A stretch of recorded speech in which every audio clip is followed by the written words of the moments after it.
ಒಂದು ಸರ್. ಎರಡನೇದು, ಈಗ ಸೆಪ್ಟೆಂಬರ್ ಅಲ್ಲಿ ಏನೋ ಕ್ರಾಂತಿ ಆಗುತ್ತೆ ಅಂತ ಅವ್ರ ನಾಯಕರು ಹೇಳಿದಾರ. ಆಗೇನಾದ್ರೂ ಒಂದು ವೇಳೆ ಆಗ್ಬಿಟ್ರೆ ಟವಲ್ ಒಂದು ಇಟ್ಕೊಂಡ್ ಬಿಟ್ಟಿದ್ದಾರೆ ಕಂಕ್ಲಲ್ಲಿ, ಒಂದು ಉಪಮುಖ್ಯಮಂತ್ರಿಗೆ ಒಂದು ಹಾಕ್ಬಿಡೋಣ, RSS ಬಗ್ಗೆ ಮಾತಾಡ್ಬಿಟ್ರೆ ನನ್ಗೊಂದು ನ್ಯಾಷನಲ್ ಒಂದು ವಿಸಿಬಿಲಿಟಿ ಸಿಗ್ಬೋದು. ಇವ್ರದ್ದೇನಂದ್ರೆ ಗಂಧದ ಜೊತೆ ಹೋರಾಟ ಮಾಡಿದ್ರೆ ಗೆದ್ರೂ ಲಾಭ ಸೋತ್ರೂ ಲಾಭ, ಆ ರೀತಿ ಒಂದು ವಿಸಿಬಿಲಿಟಿಗೆ ಸರ್ ನಾನು ಹೇಳ್ತಾ ಇದ್ದೀನಿ. ಇವತ್ತು ಯಾವ 55 ವರ್ಷದಿಂದ ಕಾಂಗ್ರೆಸ್ ಆಡಳಿತ ನಡೆಸ್ತಾ ಇದೆ. ಗುಲ್ಬರ್ಗದಲ್ಲಿ ಅತಿ ಹೆಚ್ಚು ಬಡವರು ಇರುವಂತ ರಾಜ್ಯ ಯಾವ್ದು, ಜಿಲ್ಲೆ ಯಾವ್ದಂದ್ರೆ ಗುಲ್ಬರ್ಗ. GDPಗೆ ಅತಿ ಕಡಿಮೆ ರಾಜ್ಯದಲ್ಲಿ ಕೊಡುಗೆ ಇರೋದು ಗುಲ್ಬರ್ಗ. 10ನೇ ತರಗತಿ 12ನೇ ತರಗತಿನಲ್ಲಿ ಅತಿ ಕಡಿಮೆ ಫಲಿತಾಂಶ ಬರ್ತಾ ಇದೆ ಅಂದ್ರೆ ಅದು ಗುಲ್ಬರ್ಗ. ಇವತ್ತು ಇವರು IT BT ಮಿನಿಸ್ಟರ್ ಆಗಿ ಮತ್ತೆ RDPR ಮಿನಿಸ್ಟರ್ ಆಗಿ ಸಂಪೂರ್ಣವಾಗಿ ವಿಫಲವಾಗಿ ಕೊಟ್ಟ ಕುದುರೆ. ನಿಮ್ ಸರ್ಕಾರ ಇದ್ದಾಗ ತುಂಬಿ ತುಳುಕ್ತಾ ಇತ್ತು ಸರ್. ನಮ್ಮ ಸರ್ಕಾರ ತುಳುಕಿ ಅಭಿವೃದ್ಧಿ ಹೆಚ್ಚಾಗ್ಬಿಟ್ಟು ಕಲಬುರಗಿಯಿಂದ ಆಚೆ ಎರ್ಸ್ತಾ ಇತ್ತು ಅಭಿವೃದ್ಧಿ. 36 ಸೀಟ್ ಏನು ಕೊಟ್ಟಿರೋದು ಇವ್ರಿಗೆ. ನಮ್ಮ ಸರ್ಕಾರ ಮಾಡ್ಲಿಲ್ಲ ಅಂತಾನೇನಾ? ಅದಕ್ಕೆ ಇವ್ರೇನ್ ಮಾಡ್ತಾ ಇದ್ದಾರೆ? ಕಲಬುರಗಿ ಅವತ್ತು ನಿಮ್ದಾಗಿರ್ಲಿಲ್ವಾ? ಅವ್ರ ಕೆಲಸ ಬಿಟ್ಟು ಕಲಬುರಗಿ ಅವತ್ತು ನಿಮ್ದಾಗಿರ್ಲಿಲ್ವಾ? ಅವತ್ತಿತ್ತು ನಮ್ಮ ಕಾಲದಲ್ಲಿ ಅನೇಕ ಅಲ್ಲಿ ಆಯ್ತು. ಆದ್ರೆ ಇವತ್ತು ನಿಮ್ಮ ಕಾಲದಲ್ಲಿ ನಿಮಿಷ ನೀವು ಹೇಳಿದ್ಮೇಲೆ ನಾನು ಕೇಳಿದ್ಮೇಲೆ ನಿಮ್ಮ ಕಾಲದಲ್ಲಿ SSLC ಫಲಿತಾಂಶ ಏನು? ನಿಮ್ಮ ಕಾಲದಲ್ಲಿ ಬರ ಇರ್ಲಿಲ್ವಾ? ನಿಮ್ಮ ಕಾಲದಲ್ಲಿ ಆ ಜಿಲ್ಲೆ ಹಿಂದುಳಿದಿರ್ಲಿಲ್ವಾ? ನಿಮ್ಮ ಕಾಲದಲ್ಲಿ ಅಲ್ಲಿ ಕ್ಷಾಮ ಇರ್ಲಿಲ್ವಾ? ಹೇಳ್ಬೇಕಲ್ಲ ನೀವು ಅದನ್ನ. ಏನು ಇರಲಿಲ್ಲ, ಹಾಳು ಮಾಡಿದ್ರು ಹೇಳ್ಬೇಕಲ್ಲ. ನಾನು ಒಂದು ಶಬ್ದವನ್ನ ತುಂಬಾ ಸ್ಪೆಸಿಫಿಕ್ ಆಗಿ ಹೇಳಿದೆ. 55 ವರ್ಷ ರಾಜ್ಯವನ್ನ ಆಳಿದ ಕಾಂಗ್ರೆಸ್ ಅಂತ ಹೇಳಿ. ನಮ್ಮ ಸರ್ಕಾರ ಇದ್ದಿದ್ದು 5 ವರ್ಷ, ಯಡಿಯೂರಪ್ಪ ಅವ್ರದ್ದು ಇವ್ರದ್ದು 55 ವರ್ಷಗಳಲ್ಲಿ ಏನ್ ಸರ್ ಡೆವಲಪ್ಮೆಂಟ್, ಏನ್ ಸರ್ ಕೊಡುಗೆ ಅವ್ರದ್ದು ಗುಲ್ಬರ್ಗಾಗೆ? ಫಸ್ಟ್ ಅವ್ರದ್ದು ಪರ್ಫಾರ್ಮೆನ್ಸ್ ಹೇಳಿ.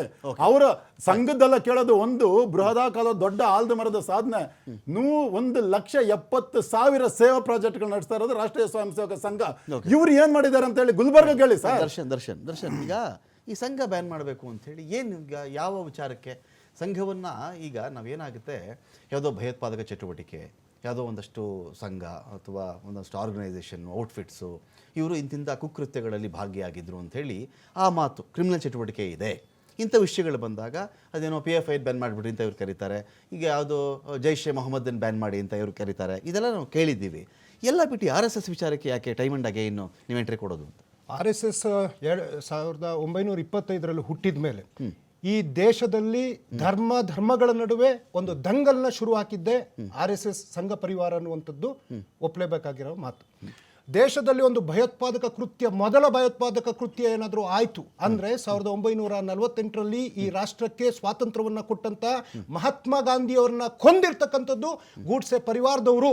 ಸಾವರ್ಕರ್ರು ಸಮೇತ ಕೋರ್ಟಲ್ಲಿ ಅಟೆಂಡ್ ಆಗಿದ್ರು ಅನ್ನುವಂಥದ್ದನ್ನ ನಾವು ಮರಿಬಾರ್ದು. ಅವತ್ತು ಈ ದೇಶದ ಗೃಹ ಸಚಿವರಾದಂಥ ಸರ್ದಾರ್ ವಲ್ಲಭಾಯ್ ಪಾಟೀಲ್ ರವರು ಅವತ್ತೇ ಬ್ಯಾನ್ ಮಾಡಿರ್ತಾರೆ.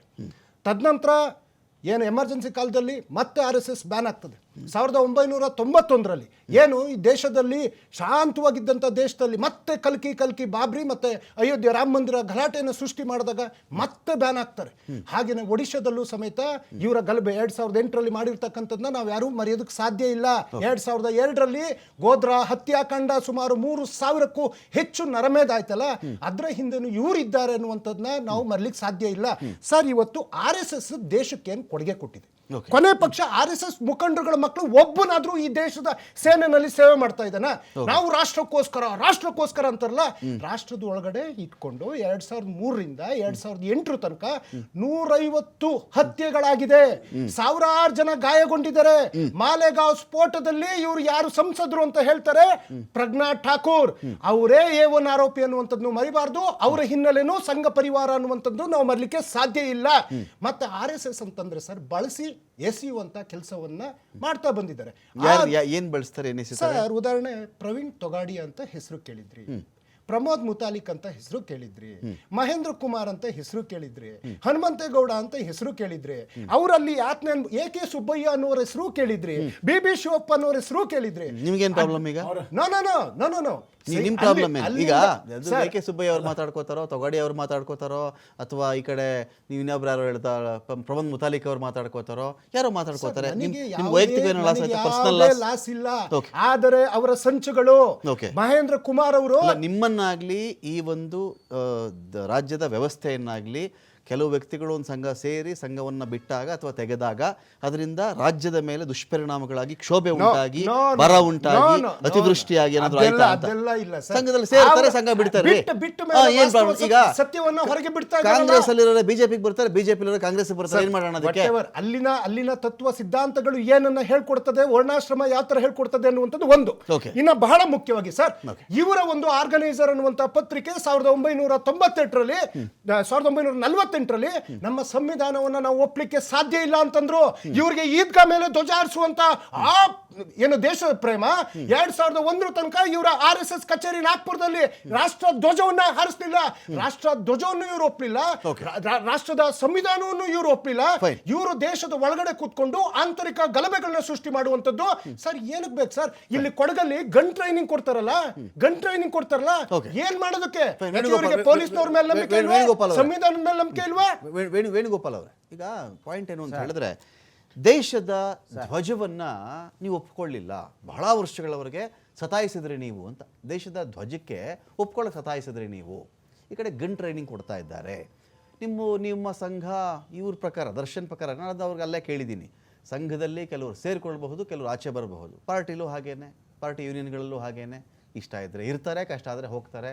ಏನೋ ಚಿತಾವಣೆ ಮಾಡಿದ್ದಾರೆ. ಜೊತೆಗೆ 3 ಬಾರಿ ಬ್ಯಾನ್ ಆಗಿರತಕ್ಕಂಥ ಸಂಘ ಅಂತ ಹೇಳಿ ಈಗ ಮತ್ತೊಮ್ಮೆ ಬ್ಯಾನ್ ವಿಷಯ ಬರ್ತಾ ಇದೆಯಲ್ಲ, ಏನನ್ನಿಸ್ತು ನಿಮಗೆ RSSನವರಾಗಿ?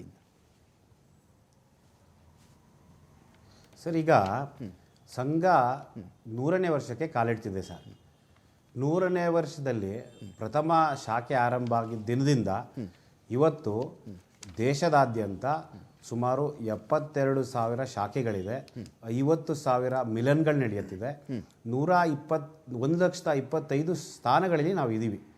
ಸೊ ಹೀಗಿರುವಾಗ ನಾವು ಸಮಾಜದ ವಿರುದ್ಧ ನಡ್ಕೊಂಡಿದ್ರೆ, ಅದೇ ಸಮಾಜದಲ್ಲಿ ಅಶಾಂತಿ ಸೃಷ್ಟಿಸುವಂಥ ಕಾರ್ಯ ಮಾಡೋದಾಗಿದ್ರೆ, ಅಥವಾ ಈಗ ದರ್ಶನ್ ಅವ್ರು ಏನು ಹೇಳಿದ್ರು ಆ ಥರ ಕಾರ್ಯದಲ್ಲಿ ನಾವು ಭಾಗಿಯಾಗಿದ್ರೆ ಜನ ನಮ್ಮನ್ನು ಒಪ್ತಿರಲಿಲ್ಲ, ಅಥವಾ ನಾವು ಇಷ್ಟು ದೊಡ್ಡದಾಗಿ ಬೆಳೆಯೋಕ್ಕೆ ಸಾಧ್ಯ ಆಗ್ತಿರ್ಲಿಲ್ಲ. ಇವತ್ತು ಇದೇ ಕಾಂಗ್ರೆಸ್ನ ಸ್ಥಿತಿ ನೋಡಿ ಸರ್. ಅವ್ರಿಗೆ ಸ್ವಾತಂತ್ರ್ಯ ಬಂದಾಗ್ಲಿಂದ ದೇಶವನ್ನು ಆಳದವರು ಕಾಂಗ್ರೆಸ್ ಸರ್ಕಾರ. ಇವತ್ತು ಕಾಂಗ್ರೆಸ್ ಯಾವ ಹಂತಕ್ಕೆ ತಲುಪಿದೆ ಅಂದರೆ ಜನ ಅವ್ರನ್ನ ತಿರಸ್ಕಾರ ಮಾಡಿದ್ದಾರೆ. ಹಾಗಾಗಿ ಸಮಾಜ ನಾವು ಮಾಡ್ತಿರೋ ಕೆಲಸವನ್ನು ಸಮಾಜ ಒಪ್ಪಿ ನಾವು ಇವತ್ತು ಲಕ್ಷಕ್ಕಿಂತ ಹೆಚ್ಚು ಸ್ಥಾನಗಳಲ್ಲಿ ತಲುಪಿದ್ದೀವಿ. ಹಾಗಾಗಿ ಸರ್, ಇನ್ನೊಂದು ಮಾತು ಹೇಳಕ್ಕೆ ಇಷ್ಟಪಡ್ತೀನಿ. ಮುಸ್ಲಿಂ ಲೀಗ್ ಅವರ ಡಾನ್ ಪತ್ರಿಕೆಯಲ್ಲಿ ಒಂದು ಹೇಳಿಕೆಯನ್ನು ಕೊಡ್ತಾರೆ.